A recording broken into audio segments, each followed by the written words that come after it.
Good evening, guys. I say good evening because it is not afternoon, it is evening. What a day it's been. You ever had one of those days, man, that just gets away from you? You get home and you're so tired that you want to cry, but if you did, the tears wouldn't run down your face, they'd walk. Ha ha, ha ha ha ha. Regardless, man, here's the video I told you guys about. These are 2013 snakes. 2013 snakes. I got these at JM Bullion. They were part of a sale they had. Now, these are 2013 lunar snakes, all right? And I think I ended up getting 30 of them. This is not all of them. I got some in the vault still here. And but they were around $30 a piece. And for 1 ounce lunar coin that's 6, 7 years old, I don't think that's a bad thing. And the snake's a very popular coin anyway. The broker's got a gold one, and it is absolutely liquid dynamite. It is absolutely gorgeous. But we have the snake here. It is a lunar coin from 2013 from the Perth Mint. But I'm going to use this coin today to talk to you guys, just give you a little chronology about myself. The road to 15,000 ounces, I like to call it. And I guess I can start by telling you I was in the United States military for quite a while. And after that, I actually retired with a disability. It was a respiratory disability, asthma, and so somehow I had contracted it, and I was summarily dismissed from the military on a retired basis, but that helped me get my second career, which was with the federal government, and that was very helpful. So there's a disability retirement out of the military, and then, of course, working for the federal government, I got a job where I was working probably about 60 hours a week. And if you think about how federal employees are, when they're working, they're not usually more than full-time people. They don't like to really, go above and beyond because, they want their schedule. They got their families and stuff to raise. Well, I never raised a family. I never raised a family. Just kind of had it pretty easy taking care of myself.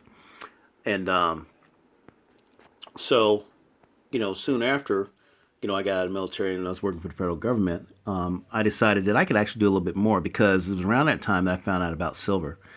I found out about silver actually after failing to get a training program with a experienced trader, and I was going to start trading the stock market in 2009. Well, that fell through. Didn't get that, and so I started looking for other alternatives, basically to boost my retirement. I want to make sure my retirement was more than substantial to be able to go out and do all the things I tell you guys about traveling and all that stuff, which is kind of up in the air right now, but back then it made a lot of sense. So I'm there at the federal job and I'm working 60 hours a week. I've got my salary coming in from my disability. That's all kind of working there. And I had some savings that I started out with. And that's when I bought all my Silver Eagles. I bought all my Silver Eagles back in 2013 when I really got into silver. I decided I was going to go all in and bought 4 monster boxes in a course of 2 months using my savings. And there was still some cash left, but it was mostly in silver at that point. And from there, just kind of went on. Afterwards, I became obsessed with trying to earn more money and find more ways to see how much silver I could acquire. I did not know for sure how far I was going to go. I thought I was going to get to 4,000 ounces and that was going to be it. But as it turned out, 4,000 ounces, it did eventually happen probably in about 2018. I got to 4,000 ounces. The road from 4,000 to 15,000 is a very, very scary one. I always tell you guys about being on the ragged edge and stuff. Well, here it is. So back in the early 2000s, bought a house and refinanced that house twice on lower to lower interest rates. The process of going from a 30-year to a 10-year through a 15-year was probably the equivalent of saving $200,000 in interest payments over, say, the regular 30-year loan. So you kind of accept that as actual real world cash, and you can figure that I was able to take those savings and somehow parlay those into silver. I wouldn't say $200,000 worth because that money manifested itself on the other side when the house was sold, and I took a lot of that money, and that's what actually went into the silver, not the saved interest payments.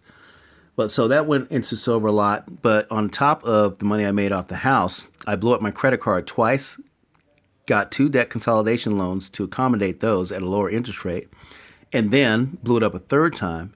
And after blowing up my credit card a third time, I worked with the broker, and we used his line of credit to purchase silver. And we generally had a rule, you don't go full credit on silver until the price is in the 14s. So 14 spot was our mark, and 2 or 3 times that happened, and that's when I blew up the credit card and then started working on his. And I think just those short times. So I acquired quite a bit of silver at $14 spot during those times, and that's when I went after the more generic sovereigns like Harmonics and Britannias, and I think some Perth Mint stuff, but a lot of Canadian. Royal Canadian Mint, the 1.5 ounces to 1 ounces, the Year of the Dogs I got, for example, for I think $17 at Provident at a time when spot was $14.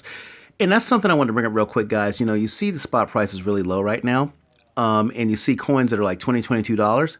Take a close look at some of those coins. Like these snakes right here, these things usually run in the 40s or 50s because the spot price is so low. I was able to get them around 30 on sale, and that sounds like a lot of money, especially when spot is 12 or 13 or whatever it is right now. But believe me, the instant that spot begins to climb, these snakes are going to head to the moon, along with everything else in dollar terms. Once we get past dollar terms and we're getting into spot prices that are well into the hundreds, I don't think it's going to matter as much. But in between time and in the meantime, we're going to use any appreciation we can use to maybe stave off some of this debt that we may have or have acquired. It'd be nice to pay off your house before you even have to use a lot of your silver to get things going on the other side. So what are we talking about? We're talking about a home sale. We're talking about credit card blown up 3 times. This is a $25,000 credit limit.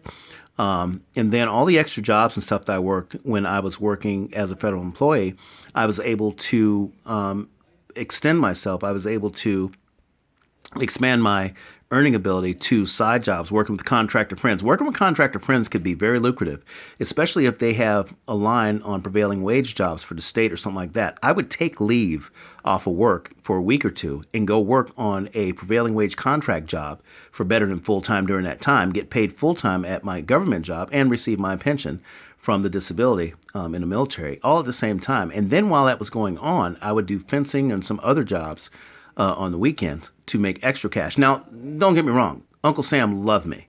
There were years I did very well and stuff. And of course, if I did very well, of course, he did very well because he has no problem reaching in your pocket. You guys know this. Hopefully that'll end someday. But so all these things that I had done, and all to see how much silver I could acquire.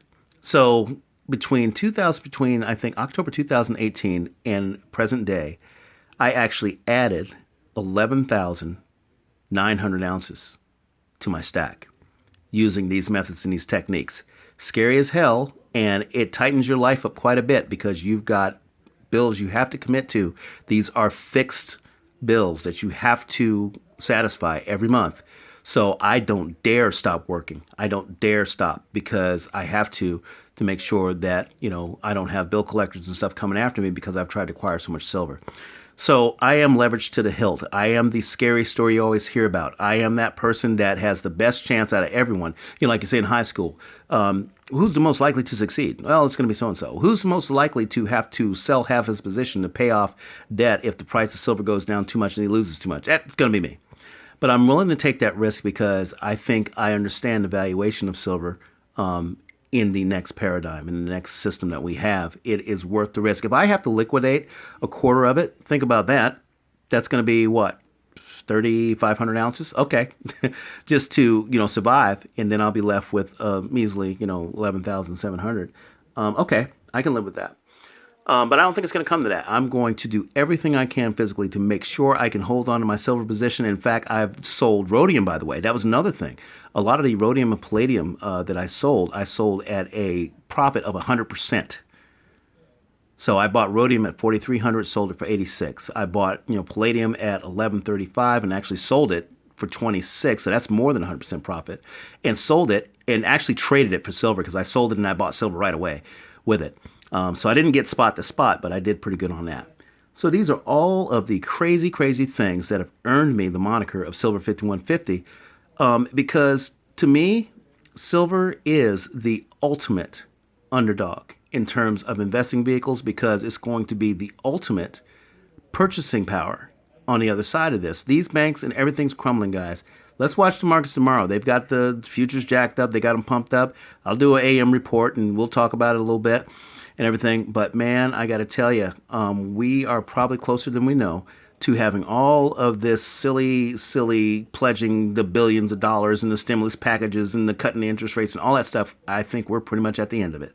We're at the end of it, and the only thing that's going to be left standing, because if the dollar goes, that's it for everything. They're keeping the dollar strong because it's the only thing holding anything up. Bonds are bad, stocks are bad, everything's unstable, including the banks, and the dollar is the only thing holding everything up, and there's nothing holding the dollar up. So, what do you think about that?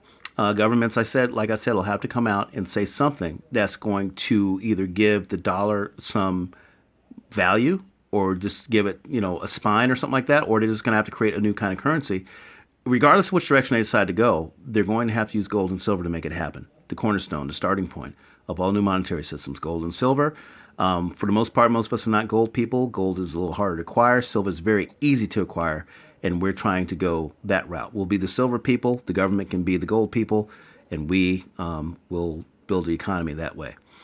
Okay, guys, I appreciate you sitting and listening to a little bit about me. Like Paul the Apostle says, if you don't know anything, you'd at least know stuff about yourself. That way you don't sound like an idiot. But if people hear you talking about yourself too much, they probably think you're an idiot. I'm just kidding. All right, guys. Like, share, subscribe, comment. And I'll see you tomorrow with a morning update.